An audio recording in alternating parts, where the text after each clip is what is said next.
কি ক'ব আজি আপোনালোকে এনেধৰণে প্ৰতিবাদ সাব্যস্ত কৰিছে, কি ক'ব আজি এই প্ৰতিবাদৰ বিষয়ে? লাইভ চলি আছে, লাইভ চলি আছে।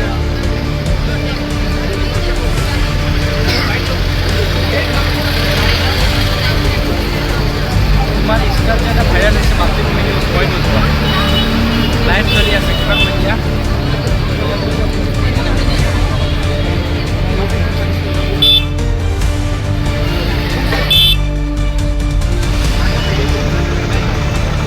লাইভ চলি আছে, কি ক'ব আজি আপোনালোকে এনেধৰণৰ প্ৰতিবাদ সাব্যস্ত কৰিছে? ছয়টা জনগোষ্ঠীয়ে জনজাতিকৰণৰ কথা কৈছে, কিন্তু বিজেপি চৰকাৰ আৰু যোনটো চেণ্ট্ৰেল গভৰ্ণমেণ্ট হয় আমাৰ, তো সিহঁতে সেইটো যোনটো এছ টি ষ্টেটাছটো সিহঁতক ছয়টা জনগোষ্ঠীক দিব খুজিছে। সিহঁতে ভাগ কৰিছে অসমত এছ টি হিলছ আৰু এছ টি প্লেন বুলি, কিন্তু চেণ্ট্ৰেল লেভেলত এছ টি হিলছ বা এছ টি ভি বুলি একো কথাই নাই। সিহঁতক এছ টি মানে এছ টি চেণ্ট্ৰেল লেভেলত যোনটো আমাৰ ৰাইটছ হয়, যোনটো real tribal existing tribal rights হয়, সেইটো সিহঁতে ল'ব খুজিছে, কিন্তু সেইটো কেতিয়াও মানি লোৱা নহ'ব। কাৰণ ইমান ছটা জনগোষ্ঠী আগুৱাই যোৱা জনজাতি হয়, যোনকেইটা এক্সিষ্টিং ট্ৰাইবল হয় সিহঁতৰ ওপৰত ইম্পেক্ট পৰিবই, অসমত ইম্পেক্ট পৰিবই। তাৰ কাৰণে এইটো কেতিয়াও মানি লোৱা নহ'ব। আৰু যোনটো আমাৰ দাবী হয়, সিহঁতে যদি সঁচাকৈ এছ টি আৰু ট্ৰাইবেলক সংৰক্ষণ কৰিব খুজিছে, সিহঁতক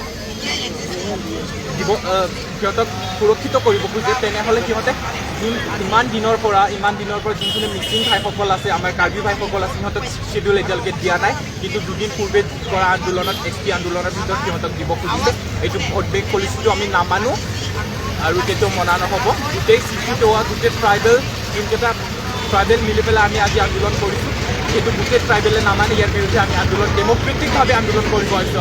আমি কোনো জনজাতিকে বেয়া নাপাওঁ, কোনো জনজাতিকে বেয়াকৈ কোৱা নাই। যিটো আমাৰ ৰাইটছ হয় সেইটোৱে আমি আজি উত্থাপন কৰিলোঁ, আমি তাৰ বাবে আমি প্ৰটেষ্ট কৰিব ওলাইছোঁ। আৰু এনেধৰণৰ প্ৰতিবাদ চলি থাকিব যদি চৰকাৰে মানে প্ৰতিবাদ চলি থাকিব যেতিয়ালৈকে এই কথাটো যেতিয়ালৈকে চলি থাকিব, যেতিয়ালৈকে এছ টি ডিমাণ্ড কৰি থাকিব। কাৰণ এছ টিটো ডিমাণ্ড কৰি পোৱা বস্তু নহয়, এছ টিটো ডিমাণ্ড কৰি পোৱা বস্তু নহয়।